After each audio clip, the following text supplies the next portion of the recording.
Monsieur le député. La parole est à présent à Madame Audrey Dufeu-Schubert de La République En Marche pour 5 minutes.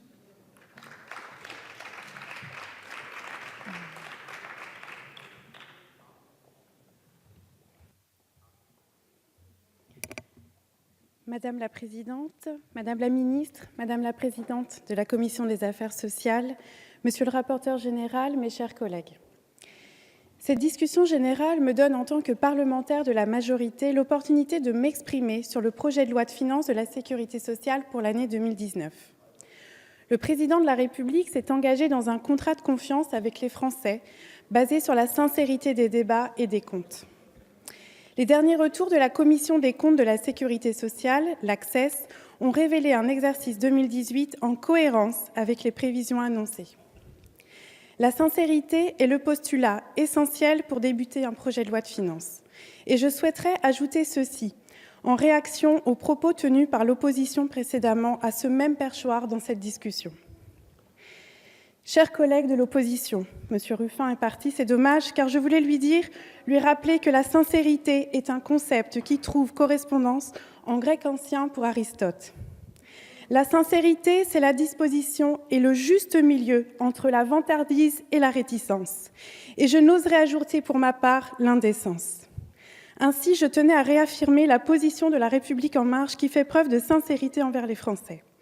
Et oui, je souhaite m'exprimer avec franchise et sans dissimulation. La démagogie ne doit pas avoir la place à ce perchoir. Il faut en effet s'exprimer sans dissimulation pour pouvoir rappeler qu'il s'agit de la première fois depuis 18 ans que les comptes de la sécurité sociale sont à l'équilibre. Le sens que nous souhaitons donner à notre action doit s'accomplir dans la continuité de la transformation de notre pays amorcée depuis plus d'une année maintenant. C'est le deuxième PLFSS du quinquennat du président de la République. Le PLFSS de l'année dernière a permis de traduire pleinement nos choix d'une politique économique libérée pour permettre l'adoption dès cette année d'une politique sociale forte. C'est l'occasion d'investir dans notre système de santé par la revalorisation de l'objectif national des dépenses, l'ONDAM, à plus de 2,5%, soit 5 milliards supplémentaires par rapport à 2018, dont 400 millions dédiés directement au lancement du plan Ma Santé 2022. La transformation de notre pays doit obligatoirement intégrer l'idée de protéger les plus vulnérables et la solidarité nationale doit être au service des plus faibles. Il faut s'exprimer avec franchise. Offrir un écosystème favorable à la recherche médicale est une étape incontournable pour que les progrès médico-scientifiques puissent bénéficier à tous les patients. L'industrie pharmaceutique ne se résume pas à ses seuls actionnaires. Elle est un acteur essentiel de la recherche médicale pour accompagner l'excellence de la recherche académique française. L'indépendance sanitaire de la France se traduit aussi selon sa capacité à maintenir et à faire croître sur son territoire un tissu industriel du médicament.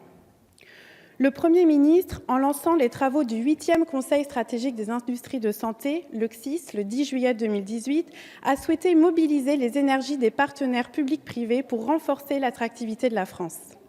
Il est primordial de placer notre pays dans la dynamique de croissance mondiale. Permettre une agilité scientifique et industrielle doit profiter rapidement à nos concitoyens. Le PLFSS doit pouvoir s'y adapter et être attractif et réactif.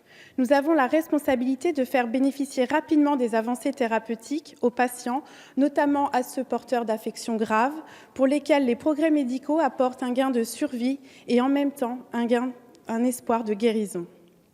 Pour ce faire, l'article 42, en élargissant les autorisations temporaires d'utilisation, les ATU, renforcera l'accès précoce à certains produits de santé innovants tout en assurant la pérennité du système de prise en charge. Pour permettre l'accès à ces innovations, nous devons être attentifs à la soutenabilité de notre système de santé, notamment au volume des dépenses médicamenteuses. Les mesures en faveur du développement du générique sont pleines de bon sens. Elles permettent des économies réelles sans détériorer la qualité de soins de nos concitoyens. 1% de taux de substitution supplémentaire, c'est à chaque fois 17 millions d'euros d'économies pour un exercice médical rendu identique. Pour rappel, la France est derrière ses voisins européens en la matière. La justification de l'inscription du terme non substituable du générique sur l'ordonnance réinstaure obligatoirement un dialogue entre le médecin et son patient et permet alors une plus grande pédagogie. Elle est essentielle à l'appropriation par le patient des génériques. Ainsi, je souhaite simplement rappeler que ce PLFSS est tourné vers nos concitoyens. Il est tourné vers les territoires, vers l'innovation et vers la prévention. C'est tout simplement un projet de loi au service de tous pour préparer les grands plans de demain, les grands plans de 2019. Je vous remercie. Merci, Madame